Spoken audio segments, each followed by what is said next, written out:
Vous êtes assis au coin d'eau, un feu de cheminée dans une maison de pierre du XIVe siècle. Dehors, le vent souffle, les volets claquent, et dans la pénombre, 2 yeux brillent. C'est un chat. Aujourd'hui, vous trouveriez sa présence rassurante, presque attendrissante. Mais au Moyen Âge, ses yeux perçants auraient suffi à glacer le sang de bien des villageois, car à cette époque, beaucoup croyaient que les chats servaient le diable. Pourquoi cette croyance étrange a-t-elle pris racine? Comment un simple animal domestique, compagnon fidèle de nos foyers modernes, a-t-il pu devenir l'incarnation des forces démoniaques dans l'imaginaire médiéval? C'est ce que nous allons découvrir ensemble. Placez-vous dans la vie quotidienne d'un village médiéval. Les nuits sont longues, noires comme de l'encre. Pas de lampadaire, pas de lumière électrique. La seule clarté vient de la lune ou d'une chandelle vacillante. Dans ce décor, un chat se faufile silencieusement entre les maisons, agile, insaisissable. Ses yeux brillent d'un éclat mystérieux, il disparaît dans l'ombre sans un bruit, puis réapparaît comme par magie. Pour des esprits baignés de croyances religieuses et de superstitions, ce comportement était forcément suspect. Ajoutez à cela un détail fascinant. Le chat était associé à l'indépendance, presque à la désobéissance. Contrairement au chien, toujours fidèle et soumis à son maître, le chat semblait libre, imprévisible, incontrôlable. Et dans une société où elle, ordre, et elle, obéissance à Dieu et à elle, Église, était la norme, cet animal rétif intriguait et inquiétait. Mais ce n'est pas tout. L'histoire de la diabolisation des chats s'ancre aussi dans la religion et les symboles. Dans la Bible, certains passages associaient les ténèbres et les créatures nocturnes au mal. Les pères de l'Église et certains prédicateurs médiévaux ont amplifié cette image en reliant le chat noir, nocturne et mystérieux aux forces démoniaques. Au XIIIe siècle, le pape Grégoire IX publia une bulle, la Vox in Rama, qui décrivait des rituels sataniques impliquant des chats noirs. Le texte affirmait que lors de cérémonies hérétiques, le diable apparaissait sous la forme d'un chat et que les fidèles l'adoraient. Imaginez, l'impact d'un tel document à une époque où la parole du pape faisait autorité. C'est était comme si les animaux étaient officiellement déclarés suspects. Et il y a pire.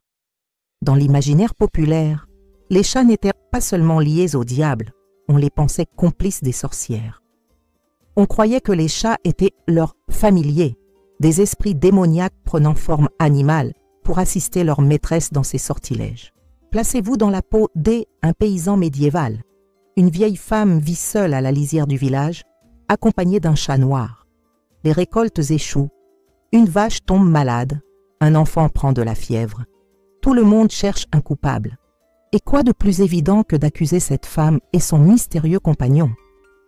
Mais la diabolisation des chats avait aussi des conséquences tragiques. Dans certaines régions d'Europe, on les pourchassait, on les brûlait même lors de fêtes populaires. Des chroniques rapportent que lors de la fête de la Saint-Jean, on jetait parfois des chats vivants dans des brasiers, comme pour symboliser la victoire de la lumière sur les ténèbres. Ce spectacle cruel, loin d'être marginal, était vu comme un rituel de purification. Vous vous demandez peut-être, si l'on craignait tant les chats, pourquoi ne pas les éliminer complètement?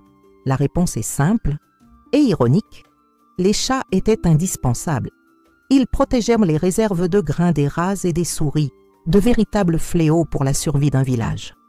Alors, on les craignait, mais on les tolérait. Ce paradoxe est au cœur de leur histoire médiévale. Utile mais suspect, compagnon mais diabolique. Et voici une conséquence inattendue de cette haine médiévale des chats. Elle aurait contribué à aggraver la peste noire au XIVe siècle. En éliminant une partie des chats, les populations laissèrent les rongeurs proliférer. Or, ce sont justement les puces de ces rats qui transmettaient la peste bubonique. Ironie tragique de l'histoire. La superstition contre les chats aurait participé, une des plus grandes catastrophes de l'époque médiévale. Mais attention, tous les chats n'étaient pas vus uniquement comme maléfiques. Dans certains contextes, ils étaient aussi respectés. Dans les monastères, on les gardait parfois pour protéger les manuscrits des rongeurs.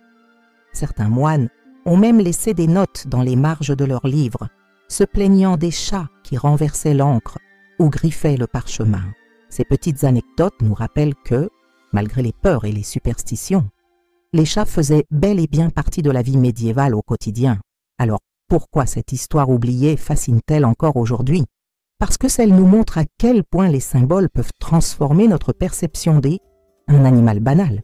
Le chat, que nous voyons comme un compagnon affectueux, a été autrefois un signe de sorcellerie, un allié du diable, un danger pour la communauté.